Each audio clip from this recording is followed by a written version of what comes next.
and we are here with Invasion Productions presenting the shoot interview with Cruze, Justin Cruze. Thank you for hanging out with us today. You're welcome for having me. Yeah, thank you for being part of the shoot interview series, which are a big hit online. Are they? Everybody loves them. Really? Yeah, everybody thinks that it's great that we're doing them. Sweet. Yeah. Maybe somebody will watch this one day. Yeah, maybe. Everybody thinks they're fantastic. First off, I watched Mazes, and it was... Did you watch Mazes? Not fantastic. No, not at all. It wasn't amazing? No. Great. Not the least. He lied a lot. Did he? Yeah. Maze, longtime friend and partner of yours. You didn't gotta say it like that, but yeah. Well, not like partner, but... Wrestling partner, yeah. Wrestling partner, right. All right, well, let's start, I guess, how did you meet him, and ultimately, how did you get interested in wrestling? You don't have to do it in that order. Those are two different questions. Right, do the first one. With do the second one first. How did you get into wrestling? How did I get into wrestling? Not into the business, but into wrestling as a fan. Oh, well, as long as I can remember, I've liked it, you know. Every time I'd see it on TV or whatever, it'd pique my interest or whatever. And I think it was around WrestleMania 6 that I started like wanting to watch it all the time. And then I kind of lost interest again until the Monday Night Wars kicked in, and I started watching WCW actually. So were you a WWEF whatever guy? Yeah, WWF when I was younger, because I grew up upstate New York. Okay. That's pretty much all. Is that all you could get? As far as I know, that's all we got. So that's all you ever saw? You really didn't see any NWA or WCW because you were up north? Yeah. Did any Canada wrestling come through? Did you ever see Stampede or anything? Or I know that's opposite end of the country, but... No, the only promotion I ever knew about when I was younger was the WWF. Okay. Were there any favorites that you had? Like guys that you... Ultimate Warrior. Really. For real? Yeah. Ultimate Warrior, really? Because, I mean, you look at a guy who wrestles like you do, and then you look at a guy who throws clotheslines like Ultimate Warrior does. Then again, he was hot when I was 10. True, yeah, so absolutely. I was like, wow, that guy's crazy. Okay. You know, the face paint and the tassels. At what point, so you said you got back into it in Monday Night War. At what point did you say, hey, I think I can do this, I might want to pursue this? Was there any particular instance, any event that you saw? Well, I always thought it would be cool to do it, but when I was younger, I especially when I was like 10 and stuff, I thought it was, you know what I mean, real kind of. So I never thought I would actually do it, because I, didn't want to be a fighter for a living. But when I started getting back into it, Monday Night Wars time period, I started to realize I could do that, and I don't know, it wasn't really until me and Maze started throwing each other around in my garage. Maze, tell us that story. What about it? I knew him in This is going to be on the school. internet, so nothing dirty, you sicko. Oh, well, then there's nothing fun. How'd you meet him? Underage girl? Okay, I won't tell that one. No, what's that? Nothing. Okay. That might, yeah. Right, that might get no edit button on this. So. Right. Maze, let's see. Yeah, I walked out of my house one day and he was outside, and I'd known him from high school. My brother was the same age as him, so he knew my brother. They played baseball together and stuff. We just started talking, and he brought up wrestling, I think. And that's when I brought him to the garage and said we could wrestle in here. And I had seen him in a backyard promotion that a bunch of the guys in my high school were putting on. What kind of backyards? Were you guys like dipping each other in flaming light bulb tables? Well, I didn't ever wrestle with them. I went and watched them one time, and it wasn't nothing too hardcore. They didn't have any mats or anything. So a lot of the moves were done like on trash cans and stuff like that. Were you emulating what you saw on TV, or were you trying to, do like the backyard stuff they were doing at the time with barbed wire and light bulbs and stuff? No, it wasn't. Especially when me and Will started doing stuff with just us. We started trying to learn how to actually wrestle. Will's Maze. Right, Maze. Okay, right. No, it's... Yeah, it was more like, we would watch Raw or SmackDown or whatever it is, and Hardy Boys were really doing some innovative stuff at the time, so it was like we'd see shit we'd never seen before. And they were smaller guys, too. Yeah, and obviously you see guys like Rey Mysterio in there, it's like, yeah, we can do this. So were they an inspiration at that point?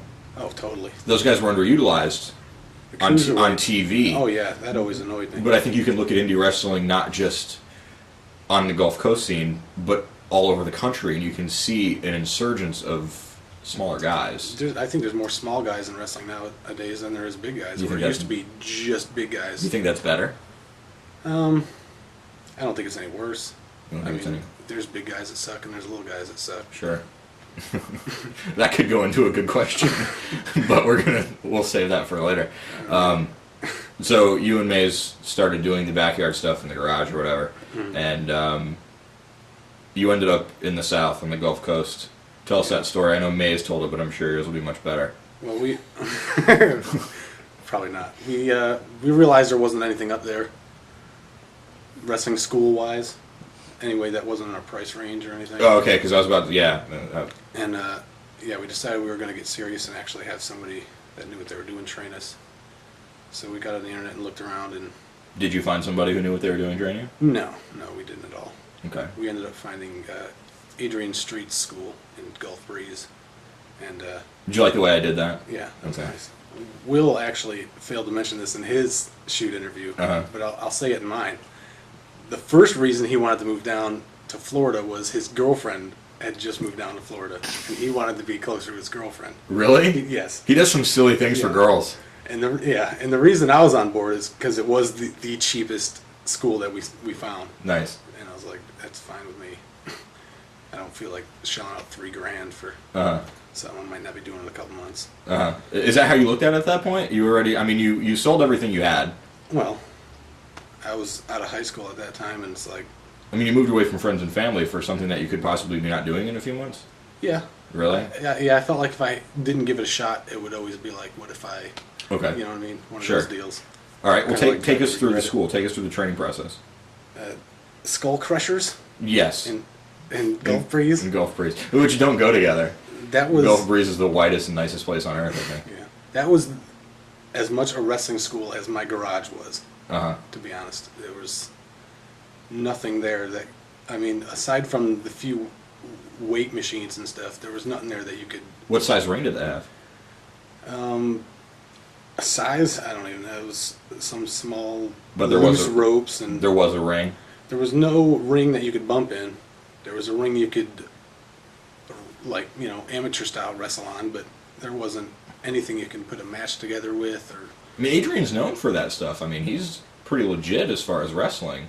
Did you pick up anything that way? no, not really. I think Adrian was in the ring showing moves probably twice the whole time I was there. Okay. And he left the rest up to his trainer who didn't know anything. Who was his trainer? The Wild Thing, Danny Heupel. Okay. Sorry, I got Why are you laughing? It's just horrible. Cue the Tone Loc music. Exactly. Everything that could be bad about a wrestler, he was. Could you elaborate? I really would rather not. You don't want to? I- Okay, no. all right, that's fine. What was the next step? You got to Skull Crushers and it wasn't working out. Well, yeah, we got there and I was like, well, it looks like we made a go at it, and the wrestling business sucks. So you're ready to go home? Yeah, there was a point where it was like, if this is all that's down here, we're going back. Mm-hmm. You know. What did you tell Maze that? Yeah, me and Maze talked about that a bunch of times, but I think we found the PWA and Yeah, obviously something happened that prevented you. quickly changed our minds about it.